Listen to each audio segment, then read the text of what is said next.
Hi, my name is Stephanie Sullivan. I am a local real estate agent in Evanston, and I'm on a mission to meet with and learn more about local businesses in Evanston in the hopes of sharing my experiences with you and bringing you along in my journey to rediscover Evanston and fall in love with local businesses and, most importantly, help support local businesses.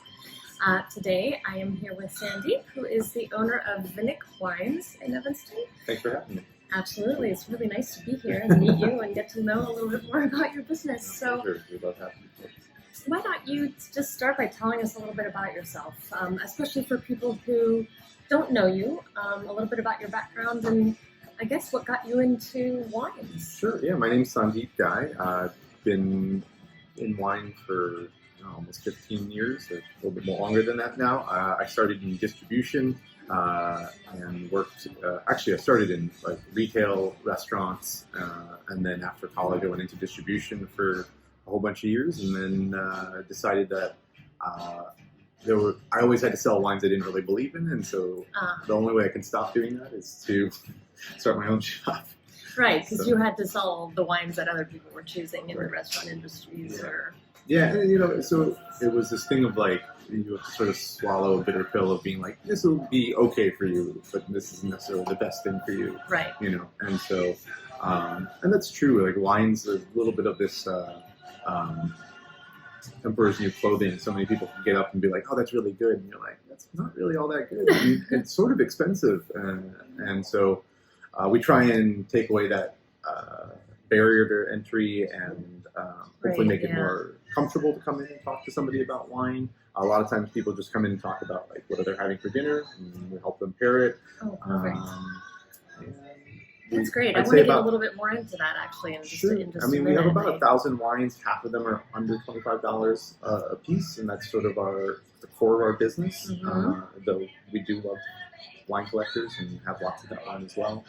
Now, did you study wines? How did you? What is your knowledge of wines about, or how did you? So some of it came through just being in the industry for a long time, but then I've also done some formalized wine studies. So there's the quartermaster sommeliers. Quartermaster sommeliers. Yeah, the master sommelier exam is considered one of the hardest. Oh wow! Okay. I know nothing about this, by the way. So, and I'm not sure that that our viewers will know much about it. Yeah. So the top test is very difficult. There are 4 tests in that testing. I've done 3. I've accomplished 3 of them. Taken the 4th one unsuccessfully. So, wow. Okay. But now, do they blindfold you and have you like sip stuff? And yeah. What is that test There's like? 3 parts. There's one is theory, one's blind tasting, and the other part's service. So then you sort of pretend you run a restaurant and really do tableside service, red wine, decanting, all that kind of stuff, while being barraged with questions. The blind tasting you're not actually physically blindfolded for, but they will set you a flight of 6 wines, and you have 25 minutes to tell them what the wines are, where they're from, a little bit about their winemaking, and then also there's a lot of description that goes into it as well. Yeah, so I have to say, I love wine. Mm-hmm. Half of my family's from France, so I feel like I have wine in my blood, so to speak. However, I don't think I have a very distinguished or developed palate. I mean, when people talk about the different notes and the flavors that they can taste in wines, I probably am not someone who can pick that out. So when I walk into a wine shop like this, it's nice to be able to talk to someone, and I'm just going back to what you mentioned earlier in terms of people walking in and saying, hey, I'm having this for dinner, what would pair well with that? And I think that's really cool. Yeah, I mean, I think that's ultimately what people want. They're like, I'm doing this with this bottle. I want it to do this or say this or whatever, and we try and help bridge that gap. And then a lot of times, as far as like people knowing the flavors of wine, I think that's a little bit because we don't trust our own palates. Like we all have our own history of tasting and what our parents, what our mothers cook for us at home and all of that. And it really influences what you can taste in wine and stuff like that. That makes sense. A lot of the problems as well is that a lot of the wine, the formal studies are based out of England, and so they've really cornered the market on descriptors. So like Cabernet is always... I would not have guessed England for some reason. Yeah, they're big consumers of Italy, wine. France. Yeah, so But- they make wines, and the British became great consumers of wine. Yeah, right. Okay, got it. But things like black currants, I hadn't had a black currant until 2 years ago, but that's like the classic descriptor for Cabernet. So I learned to say black currant when you taste Cabernet. I don't know if you knew that. Yeah, interesting. But yeah, no, I didn't. I think it's more important to use your own descriptors than to try and shoehorn your descriptors into Yeah, a sure. professional one, professional tasting note or something like that. So when I look around, I see wines with it looks like your own descriptors, right? Yeah, we do all of our own Okay. shelf tests. We can't get to all of them because we rotate pretty regularly, but Sure. we try Well, if you have and 1,000 wines in the store, that would be a challenge. yeah, and we also try and focus on really small producers, and so those Okay. wineries aren't available all year round necessarily. And actually, it's sort of one of the things that we love because A, it's a little bit seasonal, and B, it's really supporting somebody who maybe has their own parcel of land and is showcasing something very authentic from the area. And I think hopefully those are some of the values of Evanston, what they want in their I wines. love it. I love it. I mean, the reason we carry so many is that I think that the best way to explore wines is is trying something adjacent to what you're comfortable with. So if you like Bordeaux, try Bordeaux varieties, but from other parts of the world. So if you like Cabernet Merlot blends from Italy or from Spain or from Australia, New Zealand, whatever, and you're like, oh wow, I actually like it when it's from a warmer climate or from a cooler climate. And that way you sort of get the tools to like this, you find out other ways that you can explore the things that you like by yourself. Yeah. Now, do you have a favorite wine? I mean, that's a tough question to ask a sommelier, but yeah, no, I mean, I'd say real classic wines is sort of the things I love a lot. I love balance and I like elegance, and so often that falls into categories of like Champagne, Burgundy, Loire Valley, Northern Rhone Syrah, and so France. yeah. For someone who's never been into this store, well, a couple of things. What is the name about Vinic? Vinic, it's a Latin word meaning derived from wine. I've Makes also sense. found out since we've opened it's a Eastern European surname, the Vinic.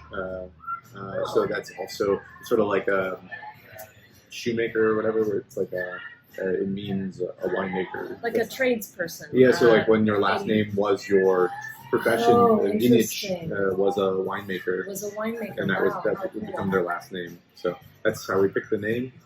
Yeah. We also wanted something that people like. A was unique. We looked a lot for something that not a lot of And people. not just Evanston Wine Store. Right, exactly. Yeah. But also something that was like quick off the tongue, and you're like, I'm going to Vinic. It's like, yeah, that sounds right. And it's easy to say and easy to remember. So right, smart. exactly. We're celebrating our 10-year anniversary 10 years. next week, so Congratulations. we'll have a barbecue for that. And, Awesome. Yeah, we'll keep on trucking. And the other question I had was, what is something about the store that is unique and that people may not know about? Sure, yeah. We have a temperature-controlled cellar in our basement, so we Okay. have a lot of collectible wines, and we keep them at 55 degrees in humidity control, so that they're happy just before they go to the next home.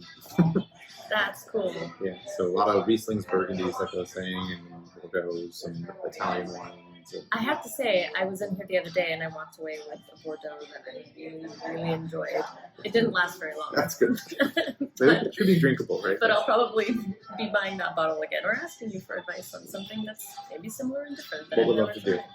tried. One other thing I do want to mention to people is that you do wine tastings here. Can you talk a little bit about that? You have Sure, a yeah. membership? So we do have a wine club. Those are 2 wines a month. Every month we sort of explore areas. So like in a 6-month time, we'll go through, the parts of Australia or the parts of New Zealand, and Okay. so we keep making these arcs of areas of the wine world, but hopefully dig into areas that don't get a lot of love. It's $50 a month, and you get $60 worth of wine. So it's a pretty good deal. That's a good deal. Yeah. And you also get 2 of our tastings. So every Friday and Saturday we do tastings. Fridays are Fridays are 5 to 7 and are $10 a head, and Saturdays are 3 to 7 and are $5 a head.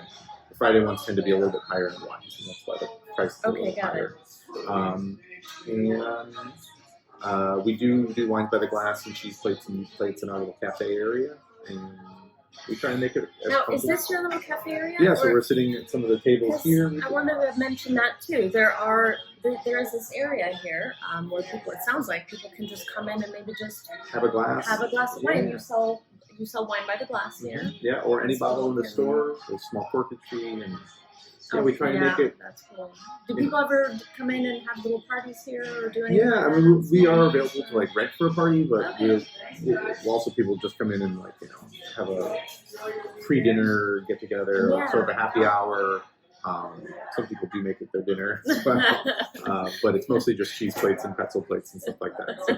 Yeah, you probably don't want to just make wine satisfying. Not recommended to just make wine your dinner. Sandeep, I want to thank you so much for your time. So really great to meet you. I will be coming back. I hope that you come in if you haven't been in here, and if you have been in here, come back. If you haven't been in here, come try one of the tastings. Come in and talk to Sandeep. He's a super nice guy, and he will educate you about everybody. We try and make it all very approachable and non-intimidating and non-judgmental. Perfect. That's the exact kind of atmosphere that we like. Yeah. Again, thank you so very much, Sandeep. Back to the camera. Bye, everyone. Stop in today at Vinic Wine Company, located at 1509 Chicago Avenue, just south of Davis Street in downtown Evanston. They're open 7 days a week, with tastings on Fridays from 5 to 7 p.m.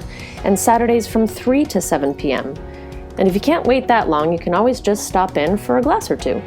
And don't forget that they have an awesome membership that gives you 2 curated bottles of exceptional quality wine along with 2 tastings each month for only $50, which is such a steal. If you love wine as much as I do, you won't be disappointed by the selection here at Vinic, and hey, you might even discover your new favorite bottle. If you own a business that you'd like to have featured on parkbench.com, please reach out to me directly via the contact info on your screen or request an interview directly on the website. And of course, if you happen to be in the market to buy or sell your home, I'm always happy to help. Stay tuned for the next adventure in discovering Evanston's coolest businesses.